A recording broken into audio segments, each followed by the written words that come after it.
Administration spectrum Nazi succubus Stephen Miller is crying in his coffin this morning as one key leading Republican called out his fascist aggressions and publicly shamed him as an embarrassment to the nation.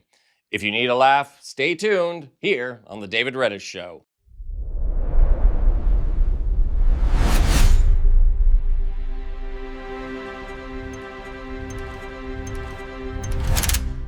Welcome to the show, my beautiful Occupy Democrats viewers. I'm David Reddish. Remember, in case you hadn't heard, they spun me off to my own channel. Oh, there, check it out, see? So to stay up to date on all breaking news, make sure to subscribe to my channel too. I'm under pressure to hit 500,000 subscribers as soon as possible, so it would be a big help. And you know who isn't a big help? Stephen Miller, a man the Joker once told to chill out and get a tan. Miller, of course, is the avowed racist, fascist architect of Trump's brutal immigration deportation strategy, and the voice within the administration that pushes to annex other countries like Greenland or Canada as a showing of American power. Thankfully, a rising chorus of voices in Washington, including key Republicans, are starting to call out Miller as an embarrassment to the nation. Frankly, I think that's tame. He's an embarrassment to our species, but I digress. More recently, Miller has earned the ire of none other than Tom Tillis. Late last month, amid Miller's push to annex Greenland and the violence against Americans in Minneapolis, Tillis didn't mince words. These are like amateurish assistant manager sort of thought processes going into somebody who's a secretary in a cabinet level position. It's unacceptable. Does she need to step down? Does she need to? Stephen Miller is in the same boat. This guy, after doing the stupid comments he made about Greenland getting the president in a difficult circumstance, is one of the people that came out publicly and said that this guy was a terrorist before he had even talked with anybody on the ground, and that's clearly not the case now.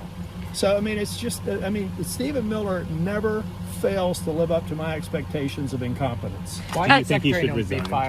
I'm going to leave that up to the president. I can tell you, if I were president, neither one of them would be in Washington right now. But do you think Noam should step down? I think Noam needs to decide what. I think if Noam looks at her body of work, I could not be. If I were in her position, I can't think of any point of pride over the last year. She's got to make her own decision, or the president does. But she has taken this administration into the ground on an issue that we should own. We should own the issue of border security and immigration, but they have destroyed that for Republicans. Something that got the president elected, they have destroyed it through their incompetence. And if you thought that was a burn, stay tuned. Stephen Miller is going to need some aloe lotion, and not just because he saw the sun, which, I don't know about you, but I suspect that if he did see the sun, he'd probably turn to dust. Maybe we should test that theory. Moving on. It should worry Donald Trump and Miller that a key Senate Republican, who Trump badly needs to see his agenda through, not to mention avoid impeachment, speaks out publicly against Miller. And now he's done it again. Amid the sudden seizure of ballots from the 2020 election in Georgia, something Miller has reportedly encouraged, he is one of the key individuals to spread lies that the 2020 vote was stolen. Following the seizure of ballots and Miller's idea to nationalize elections or send ICE guards to polls, Tillis has spoken out yet again. Late yesterday, he had this to say. Take a look. What do you think of the president's call to nationalize elections? Actually, it has its roots with Stephen Miller, none other.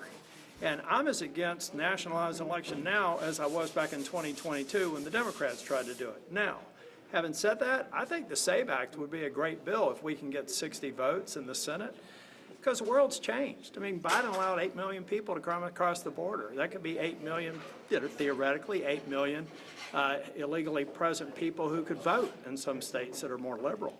So I have no problem with trying to get the SAVE Act done. But he's not talking about that. He's talking about taking over elections. Which I just said I disagree with. He's probably focused too much on his Duke education and should go back to third grade math. My granddaughter can figure out we don't have the votes to get that done. I voted to certify the election. I went to state leaders in states that were in question, and I asked them, I could be your voice. If you believe that the election was stolen in your state, these were Republican elected officials, then I won't vote to certify the election. The problem is I didn't find a single state leader that was willing to step up and say their election was stolen. So it's done. I voted to certify it. We need to move on. Third grade math, huh? Tillis is correct there, and I would also add it might help if Miller also went back to learn some basic American history or some civics to know how the Constitution works. If he wants to live in an authoritarian nation, he could try Russia. And as for Senator Tillis, a man with whom I have many policy disagreements, bravo, good sir. Please keep this in mind should Trump get a third and well-deserved impeachment. Also, if you really want to get through to Stephen Miller, as I have long suggested on this show, get a priest, some holy water, a crucifix, and a change of pants. You'll know when it comes time for all of them. I'm David Reddish.